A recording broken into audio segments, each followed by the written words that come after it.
Hello दोस्तों, good evening. आप सबका स्वागत है द पीसीएस ब्लूप्रिंट चैनल में। हम लोग बायोलॉजी कवर कर रहे हैं। हाँ, और इसमें आज हमारी जो है 6th क्लास है और आज का क्लास मोस्ट इम्पॉर्टेंट क्लास है। ठीक है, इससे पहले जो हमने डाइजेस्टिव सिस्टम पढ़ा उससे भी काफ़ी क्वेश्चन आते थे। ठीक है, बहुत इंपॉर्टेंट है, हर साल इससे क्वेश्चन मिलेंगे। ठीक है, वाइटामिन्स मैंने स्किप किया है क्योंकि मैंने ऑलरेडी उसको यहाँ पे पढ़ाया हुआ है, विटामिन ए डी ई के। ठीक है, आप उसको प्लेलिस्ट में जाके देखोगे तो आपको वहाँ पे वो दिख जाएगी। आप वो क्लास, अगर आपको कुछ डाउट है तो समझ सकते हैं उससे, और उसमें कुछ एक्स्ट्रा इन्फॉर्मेशन भी है जो आज तक आपको पता नहीं होंगी, हो सकता है एग्जाम में कभी पूछ ले। ठीक, तो आज सबसे इम्पोर्टेंट चीज है, हम लोग ब्लड के बारे में पढ़ेंगे। ब्लड क्यों? क्योंकि हमारा जो नेक्स्ट चैप्टर था सर्कुलेटरी सिस्टम, ठीक है, one of the most important chapter है। ये यूपी पीसीएस के लिए, बीपीएससी का भी एग्जाम हो, कहीं किसी का भी एग्जाम हो, इस चैप्टर से सवाल जो है वो आते हैं। और थोड़ा लेंदी चैप्टर है, क्यों? क्योंकि इसमें हम लोग पहले ब्लड्स के बारे में पढ़ते हैं। ठीक है, फिर ब्लड जो है ब्लड वेसल्स में फ्लो करती हैं उनके बारे में पढ़ते हैं, पूरा वेसल सिस्टम पढ़ते हैं।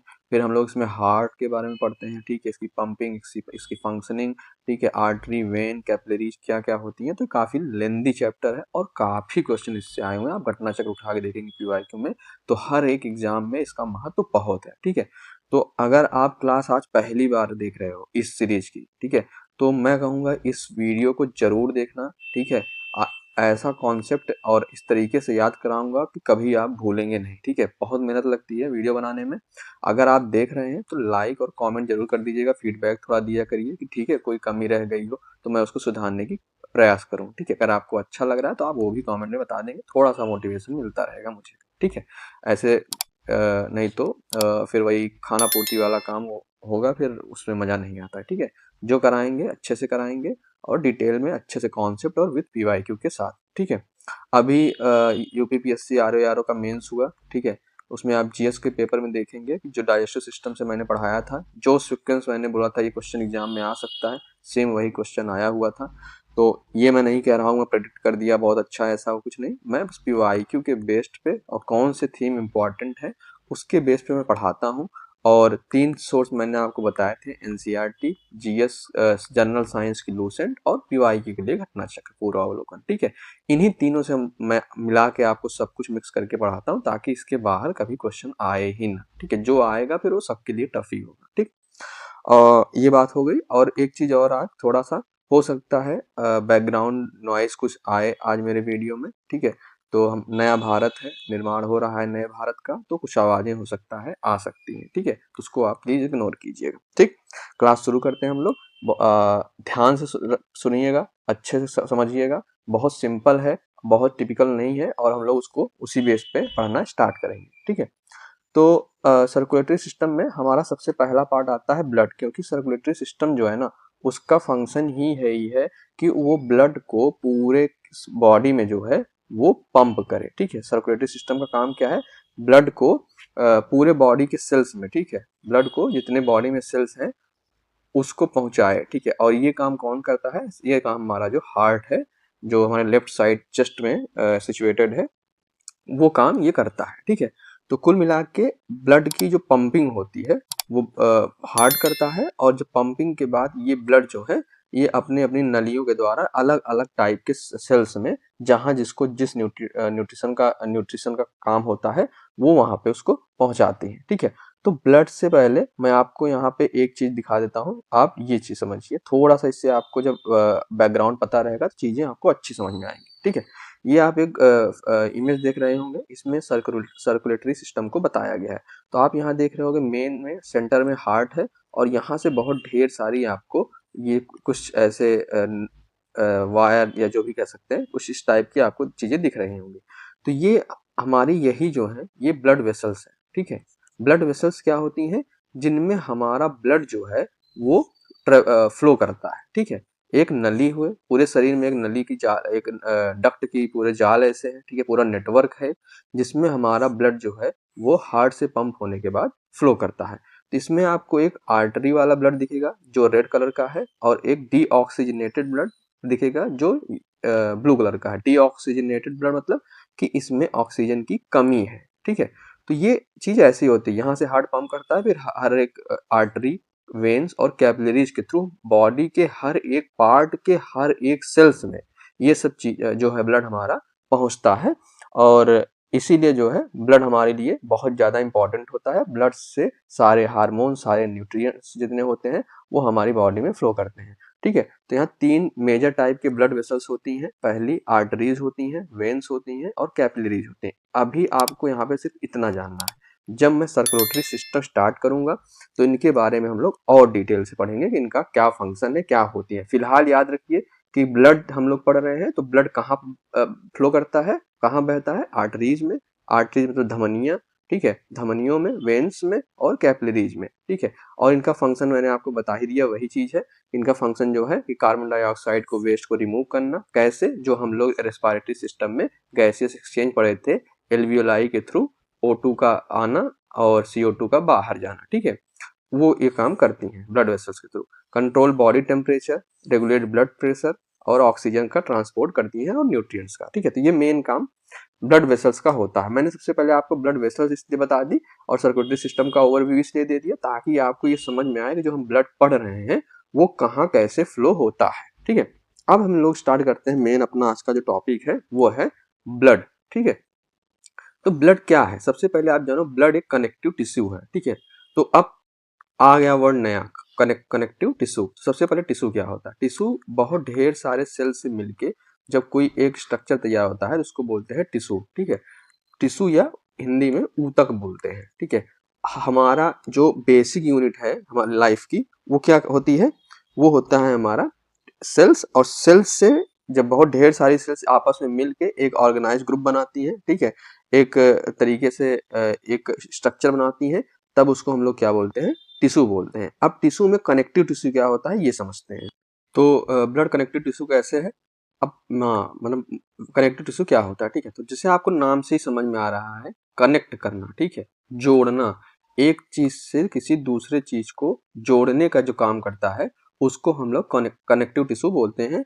या ये ऐसे समझ सकते हैं कि एक नेटवर्क टाइप का, ठीक है, नेटवर्क टाइप की कोई चीज है जो एक दूसरे से आपस में ऐसे एक ही चीज के थ्रू, एक टिश्यू के थ्रू ऐसे आपस में जुड़ी हुई है। ठीक है, तो कनेक्टिव टिश्यू बहुत ढेर सारे हमारे बॉडी में होते हैं। ठीक है, उनके बहुत अलग अलग काम होते हैं। ये हमारे प्रोटेक्टिंग में हेल्प करते हैं, फ्लेक्सिंग में हेल्प करते हैं, ठीक है, सेपरेशन में हेल्प करते हैं, ठीक है, सप्लाई करने में हेल्प करते हैं। अब सप्लाई किस चीज की? तो ब्लड की। इसीलिए ब्लड को जो है वो कनेक्टिव टिश्यू के अंतर्गत माना जाता है। कनेक्टिव टिश्यू के अंतर्गत इसलिए माना जाता है क्योंकि हमारा ब्लड जो है वो हर एक सेल्स को एक दूसरे से कनेक्ट करता है। ठीक, तो बिना ब्लड के कोई भी सेल्स जो है उनको ऑक्सीजन नहीं मिलेगा, और जब ऑक्सीजन नहीं मिलेगा तो सेल डेड हो जाएंगे, और डेड हो जाएंगे तो सेल्स का कोई महत्व नहीं रह जाएगा। इसलिए ब्लड को हम लोग कनेक्टिव टिश्यू बोलते हैं, क्योंकि ये एक ऑर्गन से दूसरे ऑर्गन को, एक सेल से दूसरे सेल्स को लगभग मतलब हर जगह ये कनेक्ट करती है। ठीक, तो ये लाइन आपको पहली समझ में आ गई होगी। ये फ्लूइड होता है, ये बताने की जरूरत नहीं है। इसका आपको पीएच याद रखना है कि 7.4 होता है। 7 के ऊपर है तो एल्कलाइन नेचर होगा, ये चीज आपको पता होगी। ठीक है, और यहाँ पे फिर कुछ फैक्ट्स दिए हुए हैं। एडल्ट में जो वॉल्यूम होता है 5 से 6 लीटर का होता है। ठीक है, ये सब आप फैक्ट यहाँ से पढ़ लीजिएगा। अब ब्लड का मेन काम क्या होता है? जैसे मैंने आपको स्टार्टिंग कुछ बताया, ठीक है, उसको और डिटेल में देखते हैं। यहाँ लिखा blood is essential to life. ठीक है, अब लाइफ के लिए एसेंशियल क्यों है? क्योंकि जितने भी सेल्स हैं उनको क्या चाहिए? ऑक्सीजन चाहिए। और ऑक्सीजन जो है हम रेस्पिरेटरी सिस्टम से गैसियस एक्सचेंज होता है, वहां से हमको ऑक्सीजन मिलता है और वो ब्लड में डिजॉल्व होता है। और जिस जिस सेल को ऑक्सीजन की हेल्प जरूरत होती है वहां वहां पे ब्लड पहुंचाने का काम करता है। इसलिए हमारे लिए बहुत ज्यादा इसेंशियल है। ठीक है, और इसका काम क्या है कि ये जितने भी बॉडी में है, जितने भी ऑर्गन्स हैं, ठीक है, जितने भी बॉडी सेल्स में ऑर्गन्स हैं, उनमें ऑक्सीजन और न्यूट्रिएंट्स पहुंचाने का काम करता है। ठीक, ये बात मैंने आपको यहाँ पे समझा दी। यहाँ पे लिखा है line there is no substitute for blood. ठीक है, मतलब जो काम ब्लड कर रहा है ना उसके लिए और कोई स्ट्रक्चर और कोई ऑर्गन और कोई टिश्यू हमारे बॉडी में है ही नहीं, ठीक है, जो ये काम कर पाए। तो ब्लड हमारे लिए इसलिए बहुत ज्यादा इंपॉर्टेंट हो जाता है। ये ब्लड की बेसिक सी डिफिनीशन थी, जिसमें आपको सबसे पहले ये याद रखना है कि ब्लड एक कनेक्टिव टिश्यू है। इसका 7.4 जो है पीएच होता है, ये याद करना है। 5 से 6 लीटर रफली वॉल्यूम होता है एडल्ट में। ठीक है, और ब्लड जो है एसेंशियल ऑफ लाइफ इसलिए है क्योंकि ये हमारे सेल्स को ऑक्सीजन और जो उनको न्यूट्रिएंट्स चाहिए। जब हमने डाइजेस्टिव सिस्टम पढ़ा, जब प्रोटीन जो अमीनो एसिड में डाइजेस्ट हुआ, वो उसका एसिमिलेशन हुआ या एब्जॉर्प्शन हुआ तो कहाँ गई? वो ब्लड में ही तो ही गई।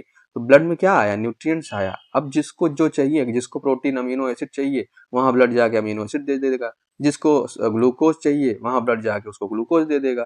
तो ब्लड का काम ये है कि एक टाइप का समझ लो पोस्टमैन टाइप का, ठीक है, कि यहाँ से चिट्ठी वहां पहुंचाना, यहाँ का काम वहां करना, ठीक। तो ये ब्लड का काम हो गया, मेन फंक्शन ब्लड के, ठीक है। ये यहाँ पे एक आप फिगर देख रहे होगे, ये आपको जो इस तरफ पूरे ये चीजें दिख रही हैं, ये एक वेसल्स हैं और इसमें ये आपकी ब्लड जो है ये कुछ इस तरीके से फ्लो करती है, ठीक है। तो इससे थोड़ा ओवरव्यू आपको मिल गया होगा कि ब्लड क्या है, इस तरीके से एक ब्लड वेसल्स में फ्लो करती हैं, ठीक है। तो इसको आप वीडियो अगर आप अच्छे से देख रहे हो तो आप वहाँ नेट पे सर्च करना, तो आपको ये पूरा वीडियो दिखेगा अच्छे से, ठीक है। अब हम लोग समझते हैं ब्लड में कौन कौन से कंपोनेंट प्रेजेंट होते हैं, मतलब ब्लड जो है वो किस चीज से मिलके बना होता है। तो सबसे इसमें केवल दो चीजें होती हैं, एक प्लाज्मा और दूसरा ब्लड सेल्स या कार्पसेल्स बोलते हैं जिसको, ठीक है। इन्हीं दो चीजों से मिलके हमारा ब्लड जो है, जो पूरे बॉडी में फ्लो कर रहा है, वो प्रेजेंट होती है इसमें ब्लड में। तो ये दो कंपोनेंट आपको याद रखने हैं कि प्लाज्मा जो है, अगर पूछे तो प्लाज्मा किसका पार्ट है, ब्लड का पार्ट है। और ब्लड में और क्या पाई जाती है, ब्लड सेल्स पाई जाती हैं जिनको ब्लड कार्पस्कल्स भी बोलते हैं, ठीक है। ये चीज आपको यहाँ पे ध्यान रखनी है। अब हम लोग एक एक करके पढ़ेंगे कि प्लाज्मा क्या होता है, प्लाज्मा का फंक्शन क्या होता है, और प्लाज्मा का क्या जरूरत है, ठीक है, बॉडी में। तो सबसे पहले हम लोग स्टार्ट करते हैं प्लाज्मा, ठीक है। इसको हम लोग थोड़ा देखेंगे, कलर चेंज कर लेते हैं इसे हम, ठीक, रेड रख लेते हैं, ठीक है।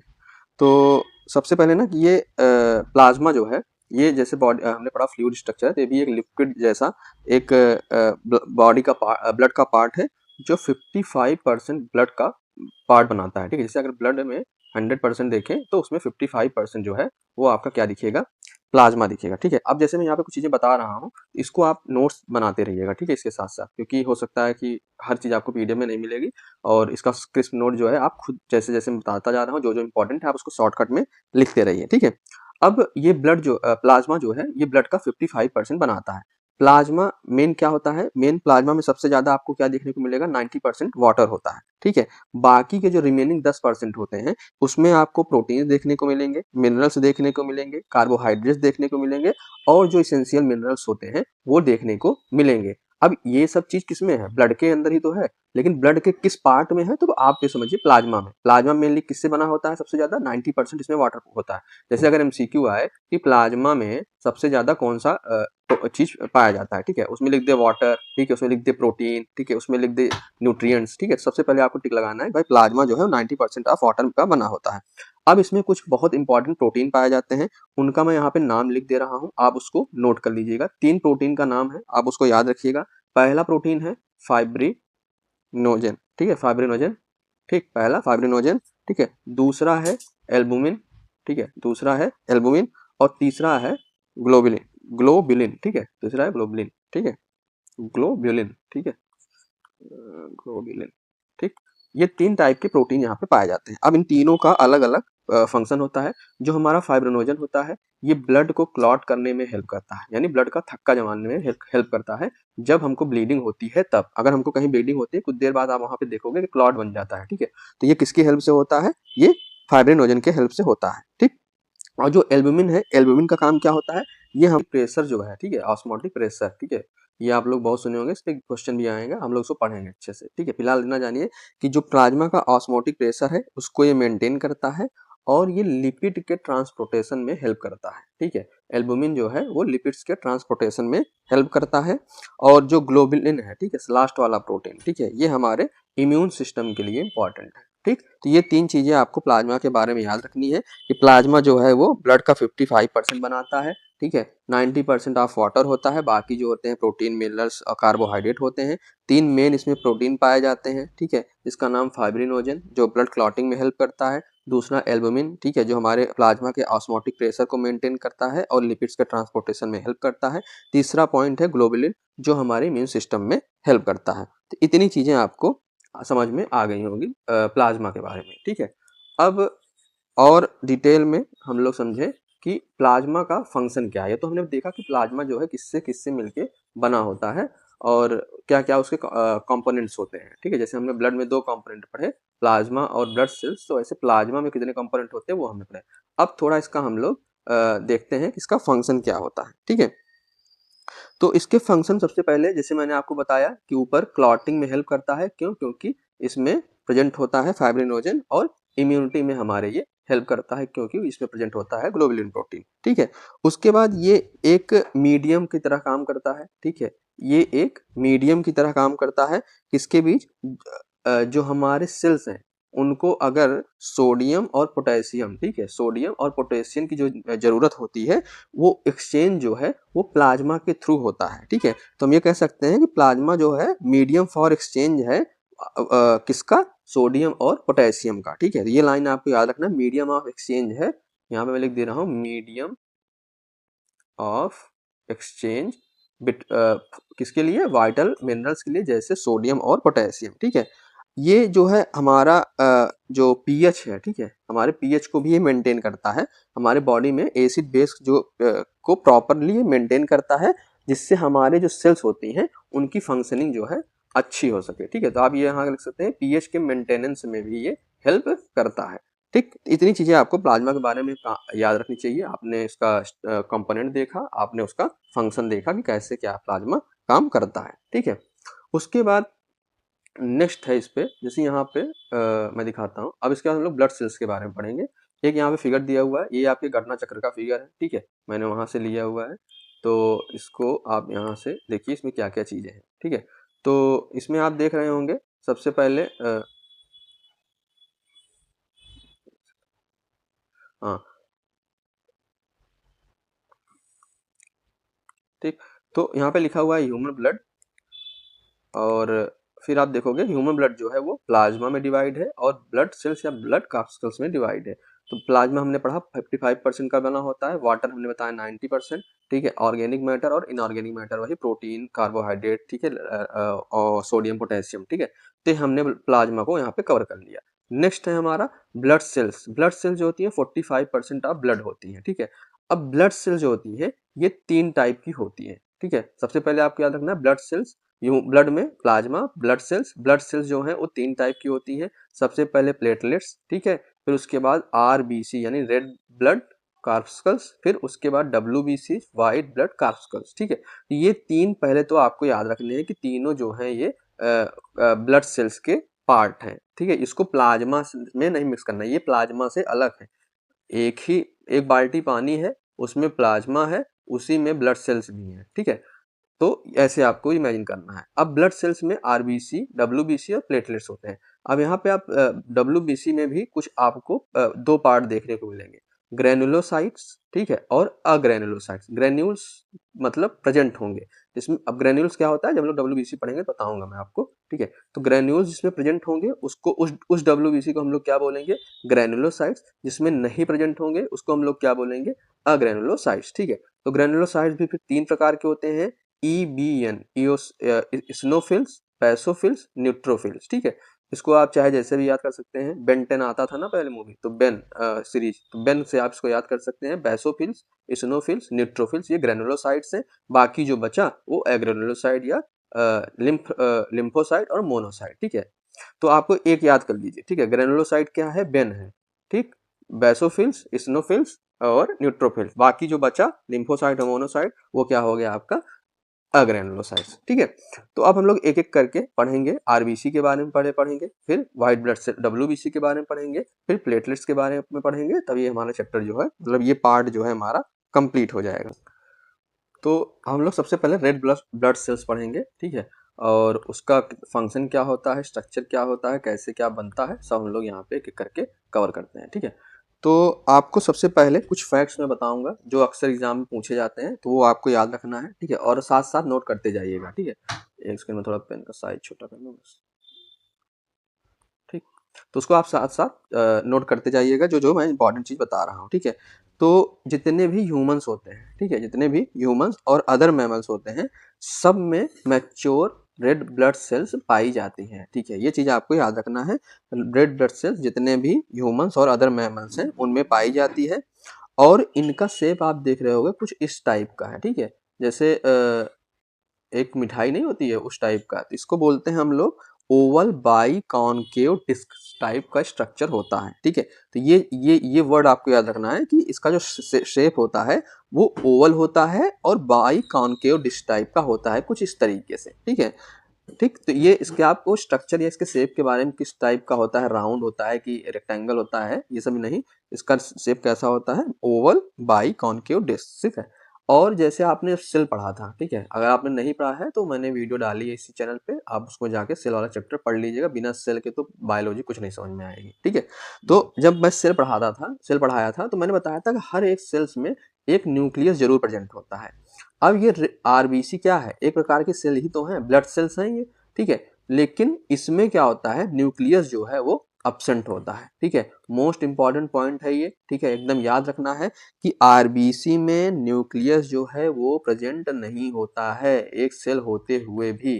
ठीक है, तो ये चीज आपको एकदम याद होनी चाहिए। लेकिन फिर वही कुछ चीजों के एक्सेप्शन होते हैं, तो यहाँ भी दो हैं, एक कैमल में, ठीक है, और एक लामा। ठीक है, इनके जो आरबीसीज होते हैं ये इनमें न्यूक्लियस जो है प्रेजेंट होता है। ठीक है, अब अगर किसी को क्यूरियोसिटी है कि क्यों होता है ये, तो गूगल करके आप पढ़ लो। ठीक है, पढ़ोगे तो थोड़ा चीजें आपको अच्छे से याद होंगी, या मैं बता सकता हूँ लेकिन अभी नहीं बताऊंगा, आपको गूगल करना, पढ़ना अच्छे से कि कैमल और लाम में क्यों प्रेजेंट होती है ये चीज। ठीक है, अब इसी आरबीसी में आपने सुना होगा हीमोग्लोबिन भी प्रेजेंट होता है, बहुत दिनों से इसका नाम आ रहा है, हीमोग्लोबिन हीमोग्लोबिन हीमोग्लोबिन। ठीक है, आप अगर सीबीसी कराने जाते हो, ठीक है, डॉक्टर देखता है आपका हीमोग्लोबिन कितना है, 12 है, 9 है, 8 है तो कम है। ठीक है, तो 12 से 16 बीच ऐसे इसका एक रेंज होता है।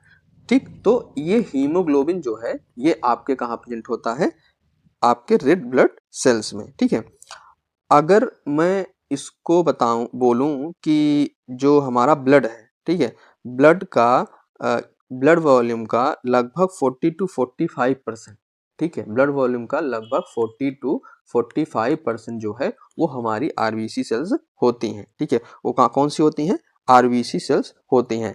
अब इनको हम लोग इरिथ्रोसाइट्स भी बोलते हैं। ठीक है, इनको क्या बोलते हैं, इरिथ्रोसाइट्स।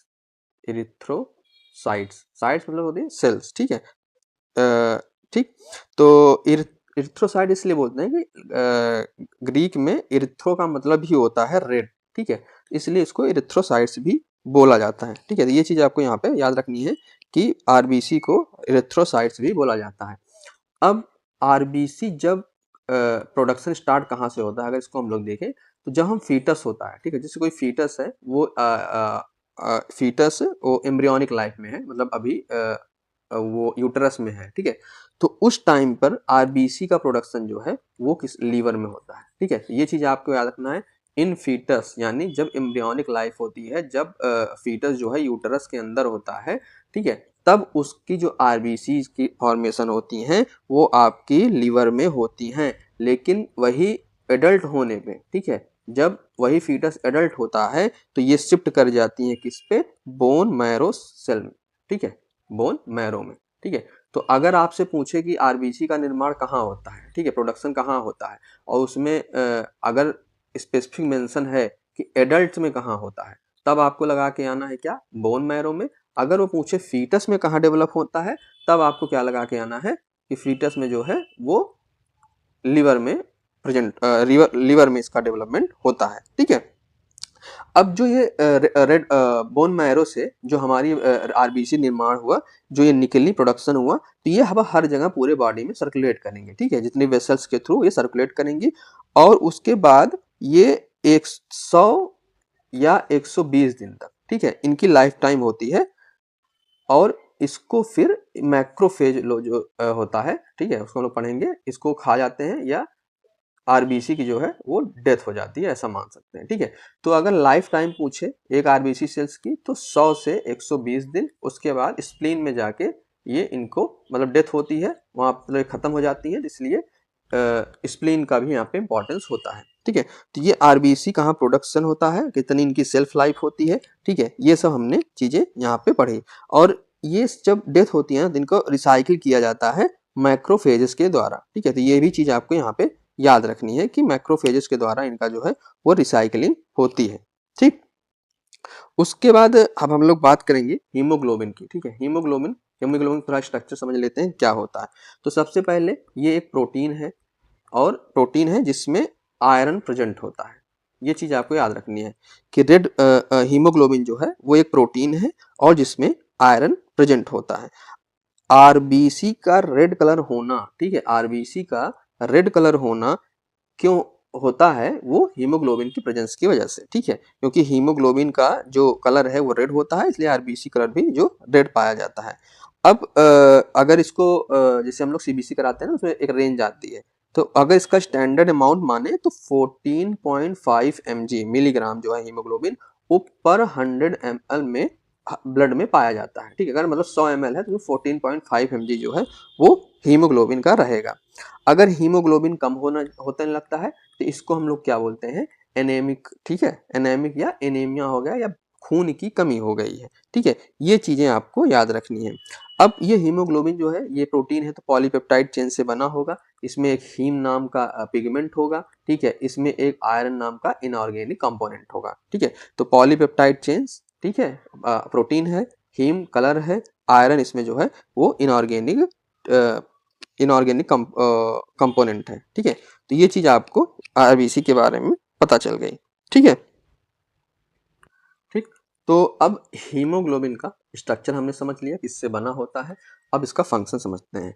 तो सबसे मेन फंक्शन जो है हीमोग्लोबिन का, जो आयरन कंटेनिंग कंपाउंड है, इसका सबसे मेन फंक्शन क्या होता है? ऑक्सीजन का ट्रांसपोर्टेशन, ठीक है। इसको हम लोगों ने रेस्पिरेटरी सिस्टम में थोड़ा सा पढ़ा था, तो यहाँ पे मैं एक बार आपको फिर से रिवाइज करा दे रहा हूँ, ठीक है, कि हीमोग्लोबिन का काम जो होता है वो ऑक्सीजन का ट्रांसपोर्टेशन होता है। अब कैसे होता है? ठीक है, आपके हार्ट से ब्लड को पंप किया जाता है, ठीक है। ब्लड जो है आपका डीऑक्सीजनेटेड ब्लड जो है आपके लंग्स में पहुंचता है। वहां पे आपने एल्वेलाई वाला स्ट्रक्चर पढ़ा हुआ था। एल्वेलाई में आपके एटमॉस्फेरिक एयर से जो ऑक्सीजन आई थी वो ब्लड में एंटर होती है और वो ऑक्सीजन जो है हीमोग्लोबिन से बाइंड होता है। मैंने आपको बताया था कि एक हीमोग्लोबिन में 4 मॉलिक्यूल ऑफ ऑक्सीजन जो है बाइंड होते हैं। तो ऐसे ढेर सारे हीमोग्लोबिन होते हैं, उसमें ऑक्सीजन की बाइंडिंग होती रहती है, तो हमारे ब्लड में जो है वो ऑक्सीजन की प्रेजेंस जो है बढ़ जाती है और इस ब्लड को हम लोग क्या बोलते हैं? ऑक्सीजनेटेड ब्लड, या इसी को शुद्ध ब्लड बोला जाता है। मतलब अगर कोई रक्त जो है वो कहे शुद्ध है, जिसका मतलब है उसमें ऑक्सीजन की मात्रा पर्याप्त रूप में है जितनी उसमें पाई जाती है, ठीक है। तो हीमोग्लोबिन का काम ये हो गया आपका। तो हीमोग्लोबिन का मेनली काम ट्रांसपोर्टेशन है और exchange of O2 and CO2 है। अब जैसे वेन्स में जो आपकी ब्लड फ्लो करती हैं वो कहाँ से आ रही हैं? वेन्स जो है वो हार्ट की तरफ अपने ब्लड को लेके जाती हैं। अब अगर कोई ऑर्गन से ब्लड वेसल्स निकल रही है तो वहां पे CO2 जो निकला है रेस्पिरेशन से वो उस ब्लड वेसल्स में होगी। तो यही CO2 जो डीऑक्सीजनेटेड ब्लड है ये लंग्स में जाके ऑक्सीजनेटेड ब्लड बनता है। कैसे? एल्वेलाई के स्ट्रक्चर से गैसियस एक्सचेंज से, क्योंकि O2 की मात्रा बाहर ज्यादा है अंदर कम है, तो हाई प्रेशर से लो प्रेशर में इसका ट्रांसपोर्टेशन एक्सचेंज हो जाता है। तो हीमोग्लोबिन का मेन काम जो है ये होता है, ठीक है। तो आरबीसी के बारे में जितनी जानकारी थी मैंने आपको दे दी है, ठीक है। लंग्स में इसका शुद्ध ऑक्सीजन का प्यूरिफिकेशन होता है, ठीक है।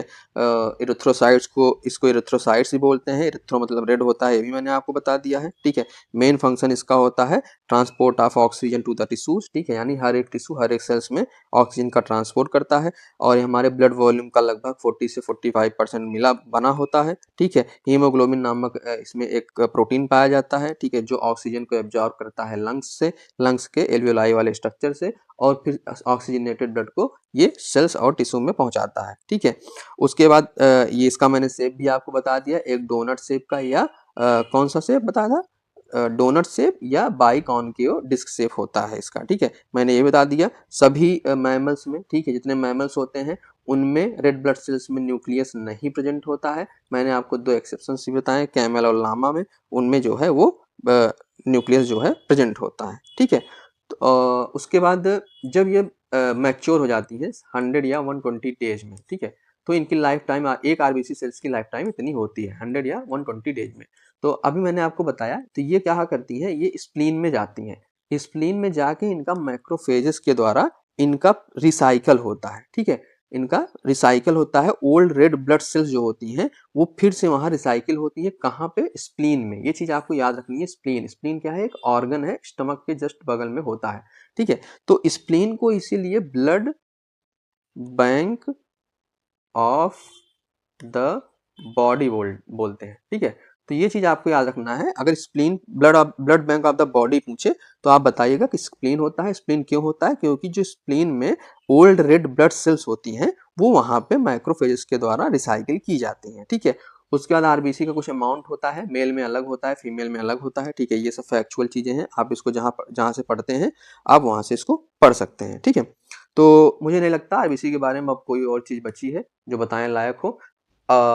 उसके बाद हम लोग नेक्स्ट पढ़ेंगे डब्ल्यूबीसी और प्लेटलेट्स, ठीक है। लेकिन इसको हम लोग आज नहीं पढ़ेंगे। अगर वीडियो जो है ज़्यादा लंबी हो जाएगी तो मैं नहीं चाहता कि चीज़ें बहुत ज़्यादा मिक्स हो। अभी मैंने जितनी चीज़ें आपको बताई हैं उतना आप इसको आज जाके रिवाइज करिए। आप एनसीईआरटी पढ़ते हो तो आप एनसीईआरटी से पढ़ो, आप लूसेंट पढ़ते हो तो लूसेंट से पढ़ो, और आरबीसी और ब्लड से रिलेटेड, ठीक है, जितने पीवाईक्यूज आए हुए हैं आप उसको घटना चक्र से खुद सॉल्व करिए। मैं तो कराऊंगा ही, ठीक है, लेकिन खुद से सॉल्व करेंगे तो एक बार आपका रिकॉल होगा, एक बार आपका अच्छे से रिवीजन होगा और आपको चीजें याद करने में इजी हो जाएंगी, ठीक है। तो अगर कंटेंट अच्छा लगा आपको चीजें मेरी समझ में आई जो मैंने अभी तक बताई, तो चैनल को सब्सक्राइब कर दीजिएगा।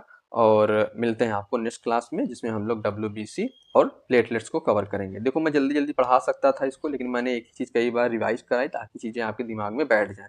पढ़ाने को मैं 10 मिनट में आरबीसी खत्म कर दूं, 5 मिनट में डब्ल्यूबीसी, 1 मिनट में प्लेटलेट्स खत्म हो जाएगा, ठीक है। आपको फैक्चुअल चीजें मैं बता दूं, लेकिन उससे कोई मतलब निकलेगा नहीं। एक बार पढ़ो, अच्छे से पढ़ो, ठीक है, और अच्छे से याद करो जिससे हमारे एमसीक्यू सही हो, ठीक है। अभी आज के लिए फिर इतना रखते हैं, मिलते हैं आपको नेक्स्ट क्लास में।